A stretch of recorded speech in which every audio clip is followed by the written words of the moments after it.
Oi, gente. Quis fazer esse vídeo meio do nada. Eu não tenho muito vídeo no meu canal de YouTube, mas eu queria gravar pra falar sobre quando eu me assumi.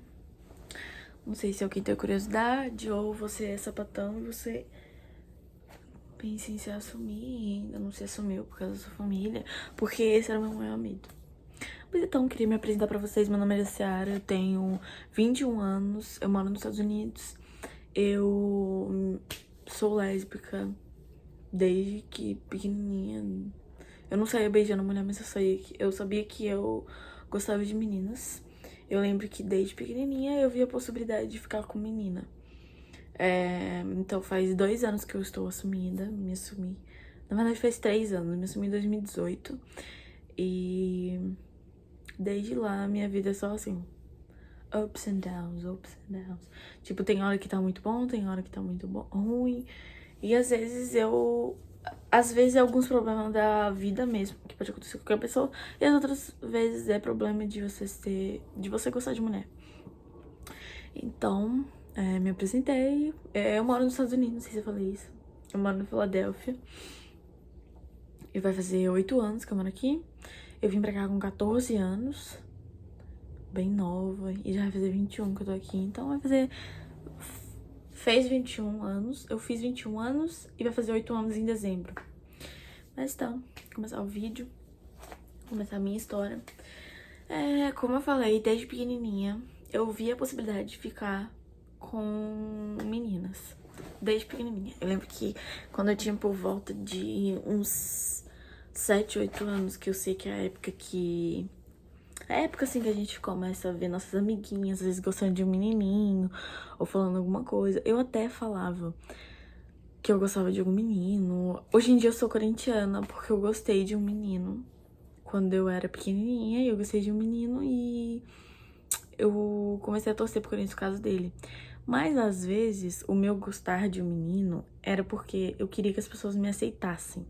E a maioria das pessoas que não me aceitavam eram homens. Então, eu meio que, tipo, tentava me entrar ali junto deles. Então, eu era gostando de algum deles pra que eles pudessem me aceitar. Eles não me aceitavam porque eu era gorda. E faziam muito bullying comigo, mas isso é uma outra história. E aí eu sinto, hoje em dia, eu vejo dessa forma, que eu gostava porque eu queria estar ali junto com eles. Eu queria que eles, pelo menos, me respeitassem, que era uma coisa que não acontecia. Aí, foi passando o tempo. Desde pequenininha eu sentia que eu gostava de menina. Quando eu entrei na minha adolescência, eu também senti que eu gostava. Eu via assim, eu falava, nossa, que menina bonita, meu Deus. Tipo, eu senti uma coisa, senti alguma coisa dentro de mim. Mas eu sempre via passar na televisão, sempre via minha família falando, principalmente, que era uma coisa que a gente tá cansado de ouvir, né? Que não é de Deus, que Deus não agrada disso, que a gente vai pro inferno. E eu tinha muito medo, eu tinha muito, muito medo de eu ir pro inferno, realmente. Eu pensava assim, nossa, meu Deus, se eu me assumir, eu vou ir pro inferno. Mas se eu ficasse nas escondidas também, talvez eu poderia ir pro inferno também. Então eu tava me enganando, eu tava me auto-sabotando, né? Que é o que falam hoje. Aí, eu lembro que quando eu tava com uns 13 anos, 12, 13 anos, eu fui pra Minas. Fui pra Minas pra casa da minha prima. E lá eu comecei a, tipo, conversar com mais pessoas. Porque as pessoas de lá eram mais legais. As pessoas de Minas, que eu achei. Eu morava em São Paulo antes. Comecei a achar as pessoas mais legais. E aí eu fui estudar numa escola. Essa escola tinha sapatão, tinha umas assumidas, sabe? Porque já tinha um pessoal já maior. Tinha umas 3 que eu conheci que eram assumidas. E aí eu achei isso legal, comecei a conversar com elas. Mas aí nada aconteceu, eu não fiquei com ninguém. Mas aí na rede social eu conversava com bastante sapatão. E aí com bastante lésbica e tal. E aí às vezes, tipo, me interessava, falava alguma coisa. E às vezes quando eu falava alguma coisa, tipo assim, meu Deus, eu falei que eu gosto dela. Meu Deus, eu falei que eu ficaria com ela. Eu ficava meio assim, sabe? Tipo, nunca tinha falado, eu ficava... Até que quando eu tinha 14 anos, aí eu fui pra Minas. E eu comecei a conversar com uma menina. Uma menina que ela já tinha Aí eu creio que ela já tinha uns 20 anos. Na época, ela tinha... Se ela não tinha mais de 20 anos, ela tinha 20 anos. E eu tinha 14. Comecei a conversar com ela e ela era sapatão sumida. Comecei a conversar com ela, comecei a gostar dela. E isso durou um mês, a gente conversando. Depois a gente foi se ver no Parque Ibirapuera. Só que eu acho que ela não gostou de mim. Eu também não gostei muito dela e não deu certo. Ela tentava me beijar, mas aí não dava certo. Não deu certo, não foi bom. E não rolou naquele dia. Eu só sei que a gente parou de conversar. E aí, em 2014, em dezembro de 2014, eu vim pra cá. Quando eu vim pra cá, eu sabia que a minha mãe era muito mais da igreja do que a minha avó, do que a minha família que eu já tinha ido no Brasil. Eu sabia disso, que minha mãe era muito mais da igreja. Só que a minha mãe, ela era muito legal no telefone. Era, tipo assim, o meu padrasto parecia ser mais sério e a minha mãe parecia ser mais legal. O meu padrasto. Então, eu pensei assim, talvez se eu me assumir, minha mãe vai ser, tipo, de boa comigo. Ela vai reclamar comigo por ela ser da igreja, mas ela vai ser de boa porque minha mãe é legal comigo. Só que eu cheguei aqui, eu vi que é totalmente diferente. Minha mãe, ela é bem nervosa, ela é bem chata com algumas coisas. E principalmente quando ela tava na igreja, ela era...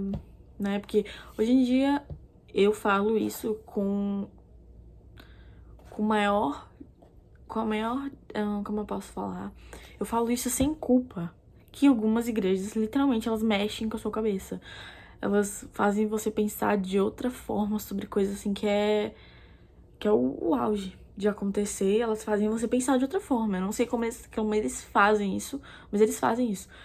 E aí, quando minha mãe tava na igreja, ela era bem mais nervosa. E aí eu falei assim, cara, se eu falar, não vai dar certo. Não vai dar bom, né? Aí eu lembro que o tempo que eu fiquei aqui, eu fiquei conversando com gente do Brasil. Eu conversava com um homem trans e conversava com mulher. E aí eu conversava com bastante gente. Aí eu, tipo, falava em casa. Eu sempre tentava dar umas pistas, assim, do que eu era. Eu falava, assim, que eu defendia muito, que eu gostava muito, que eu tinha vontade na parada gay. Eu lembro que uma vez eu tava dentro do carro com a minha mãe. Aí eu falei pra ela que eu tinha vontade na parada gay. Aí ela falou assim, não tenho vontade de numa coisa que eu não sou. E aí eu fiquei quieta, eu não falei nada. Tipo assim... Ficou um clima, assim. Eu sinto que ela sentiu alguma coisa, mas ela não quis falar pra mim porque ela nunca queria entrar nesse assunto. E aí eu lembro que começou a passar um tempo, isso começou a me incomodar. E aí eu fui pra igreja, eu fiquei na igreja e eu... Em 2017, 2016... Os meus vizinhos... 2017 ou 2016, eu tava, tipo, bem na igreja, mas aí eu comecei a ler sobre o feminismo e comecei a postar bastante coisa sobre o feminismo nas minhas redes sociais. E aí eu tinha um pastor, eu tinha o pessoal da igreja, e o pessoal da igreja começou a literalmente, tipo assim, falar muita coisa nas coisas que eu postava. Eu não falava nada nas coisas deles, mas eles iam lá e, né, sei lá, eles não tinham nada pra fazer, ia lá e comentava, falava alguma coisa. Aí depois eu comecei a ver que as pessoas já não me tratavam da mesma forma.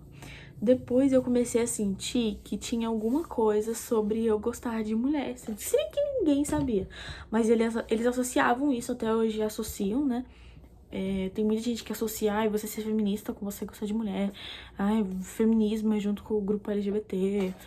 Pode ser, mas não é todo mundo que é feminista, que é sapatão, que gosta de mulher, ou que é gays, ou... Que é gay não, né? Que é... Gay aqui é forma de falar pra todo mundo. Mas aí eu comecei a ver isso, aí eu comecei a achar feio, comecei a não gostar. Às vezes eu ia no culto e aí eu sentia que, tipo, tinha uma provocação, e aí eu falava no meu banco as coisas que eu tinha pra falar. Não sei se ouviam ou não, mas eu falava. Até que uma vez eu fui na igreja, e aí o pastor que estava lá na frente, ele falou que tinha um espírito do lesbianismo dentro da igreja. Aí, né, quase que eu falei presente, quase que eu falei estou aqui. Deve ser eu. Porque foi uma coisa assim tão, sabe, tão de outra forma. Eu ainda era uma adolescente, hoje em dia não passou muito tempo, mas hoje em dia eu tenho 21 anos. Naquela época eu tinha 17 pra 18, eu me assumi com 18. Se eu não me engano, eu tinha entre 16 até os 18 anos, eu tinha essa idade. E aí hoje em dia eu vejo, cara, se você sentiu alguma coisa, se você realmente viu alguma coisa, se você viu alguma coisa em mim, ainda mais para um adolescente, chega e conversa, porque às vezes o adolescente, o que ele pode fazer? Ele pode ficar igual eu fiquei, eu odiei a igreja, eu comecei a pensar assim, não, pô, não vou ficar num lugar onde as pessoas não agregam nada à minha vida e só me fazem mal. Bom, aí eu saí da igreja, parei de ir na igreja. Aí, quando foi no ano de 2018, no ano de 2018, eu conheci uma pessoa e um homem trans. Comecei a conversar com esse homem trans, é daqui. Aí eu comecei a gostar dele, levei ele na minha casa. Só que eu não contei que eu não vinha necessidade de contar, porque eu não tinha que contar. Mas eu não contei que tinha nascido num corpo diferente, num corpo errado. Tinha nascido num corpo de mulher. E ele não se reconhecia como uma mulher, que ele é um homem. Eu não expliquei isso na minha família, não falei. Só levei porque eu não achei que eu tinha que explicar. Depois passou um tempo, uma pessoa de fora, não vale nem falar quem descobriu e aí falou pra minha família. Sendo que essa pessoa, tipo, ela foi muito, assim, good vibes comigo, sabe? Tipo, ela meio que tentou me ajudar antes de eu me assumir, tentou, tipo, dar opinião sobre a minha vida. E depois, quando ela viu que eu estava na bosta, ela literalmente sumiu. Essa pessoa contou pra minha família aí contou pro meu padrasto primeiro. Aí meu padrasto foi, falou comigo. E aí depois eu tive que contar pra minha mãe. Quando eu contei pra minha mãe, a gente sentou numa mesa da cozinha. Aí eu falei pra ela. Aí... Só que no mesmo dia que eu me assumi, eu também falei que eu tinha sido estuprada. Eu tinha sido estuprada aos 7 anos pelo... Ai, porque eu não sei falar... Pelo pai da minha avó. Fui estuprada pelo pai da minha avó. É meu bisavô. E eu fui estuprada quando eu tinha 7 anos e aí eu contei isso pra ela. Hoje em dia eu vejo que eu contei pra ver se, tipo assim, ah, mãe, olha, aconteceu isso comigo, talvez seja por isso que eu gosto disso. Mas eu contei pra meio que se eu tentasse amenizar, se eu tentasse amenizar uma coisa que eu não tinha que ser amenizada. Mas eu tentei dessa forma, não tive apoio deles, a única pessoa que me apoiou foi a minha irmã, a única pessoa que ficou do meu lado foi a minha irmã. É uma coisa que eu falo sem culpa nenhuma, sem ter peso na minha cabeça. A única pessoa que me apoiou, literalmente, foi a minha irmã, que ficou do meu lado. E minha irmã, na época, ela tinha 12 anos. Ela mostrou muito mais amor pelo próximo com 12 anos do que umas pessoas velhas já de 30, que não mostrou literalmente nenhum amor ao próximo por você saber que um próximo seu foi vítima de estupro. Mas tudo bem, hoje em dia eu fico triste por isso, mas passou. Aí eu me assumi, eu ouvi coisas horríveis, minha mãe não gostou nada, ela falou várias coisas, ainda mais que ela tava muito na igreja, ela falou que, tipo, que eu ia pro inferno, essas coisas que algumas pessoas que se assumem ouvem. Depois disso, no outro dia quando eu acordei, minha mãe, ela me tratou normal, parecia que não tinha acontecido nada, ela simplesmente, acho que ela deletou da cabeça dela, ela falou assim, vou agir normal pra ver se, tipo, se as pessoas não... Pra ver se ela já pensa assim, esqueceu disso, não é pra comentar. Mas aí eu não consegui, tipo assim, ficou entalado. Já tava entalado a minha vida inteira. Eu querer falar que eu gostava de mulher. Por que que eu tinha que, tipo, fazer todo aquele auê pra falar que eu gostava de mulher? E aí aquilo me incomodou quando foi... Eu conversei com ela no sábado, quando foi no domingo eu saí de casa. Na segunda eu comecei num outro trabalho. Que aí tinha sido meu primeiro trabalho sem ser com a minha mãe, porque eu trabalhava com ela. E aí no domingo eu saí, aí na segunda eu comecei a trabalhar no outro emprego. Aí meio que a minha vida ela deu assim, ó, sabe? Às vezes eu não comia direito, eu ficava mal. Eu cheguei a dormir num quartinho, tipo, desse tamanho assim. Não literalmente desse tamanho, mas era muito pequenininho. E eu lembro que uma vez eu dormia e, tipo, eu senti barata andando em mim. Isso é umas coisas assim tristes, porque você espera que a sua família fique do seu lado, e a sua família, na hora que você mais precisa, ela não fica do seu lado. Talvez muitas das vezes que eu fiquei brava, que eu fiquei entalada com alguma coisa, ou que eu fui muito grossa, foi porque eu já tava cansada. Tipo assim, tava aqui, ó, já tava só pra sair que eu gostava de mulher, porque era uma coisa desde pequenininha que eu sofria. E hoje em dia minha relação é um pouquinho melhor, não melhorou muito. Hoje em dia ela conhece minha namorada vai na casa dela, mas é aquela coisa, eu não posso chamar de namorado, não posso chamar de amor, se eu ficar pegando demais ela acha ruim. Mas eu ainda fico triste de, tipo, ter acontecido tudo isso na minha vida pra eu falar as pessoas que eu amo, pra falar quem eu vou amar. Que eu vou amar uma mulher, que eu vou casar com uma mulher. Que se eu tiver que ter filho, vai ser com uma mulher. E eu acho que eu não tinha necessidade de eu ter que falar tudo isso, ter acontecido todo esse auê. Eu ter ficado agoniada no dia que eu fui me assumir, porque foi um dia que eu fiquei muito, muito, muito agoniada. Eu mal conseguia respirar. Eu tava trabalhando com a minha mãe e eu mal conseguia respirar, porque eu pensava assim, meu Deus, quando eu chegar em casa e contar pra ela, o que que eu vou fazer? O que que vai ser de mim? Só que, graças a Deus, deu tudo certo. Deu tudo certo, tipo assim, pra mim. Tipo assim, eu consegui um trabalho, eu consegui ficar de favor na minha prima. Graças a Deus. Graças a Deus, graças a minha prima que me acolheu no lugar que ela morava. Foi uma época, assim, bem... que mudou bastante coisa na minha vida. Que fez a Jaciara que eu era antes não ser mais igual. Eu passei por muita coisa, às vezes eu não dormi direito porque eu ficava pensando, ficava muito triste. Aí eu comecei a ter a minha bulimia a partir daí, porque eu não sei o que aconteceu comigo, mas eu me senti muito insuficiente com tudo aquilo que aconteceu. Eu comecei a ter minha bulimia. Minha bulimia pode ficar para outro vídeo. Aqui eu só queria falar sobre como eu me assumi, porque eu sentia essa necessidade de falar. Senti em falar porque tem muito jovem que às vezes tem medo da família. Eu sei que eu moro nos Estados Unidos, que aqui talvez é melhor pra eu sair de casa e é mais fácil achar um outro trabalho. Mas se você tiver a oportunidade de ir já juntando seu dinheiro e você saber como a sua família é e ela não vai te acolher, junta desde agora um dinheiro, não sei, vai pra casa de um parente, mas não esconde o que você é. Ou às vezes, se você sentir que você vai ter nossa, você vai ficar sem um lar pra você morar, ou pode acontecer alguma coisa de ruim com você, só espera você ter a maior idade,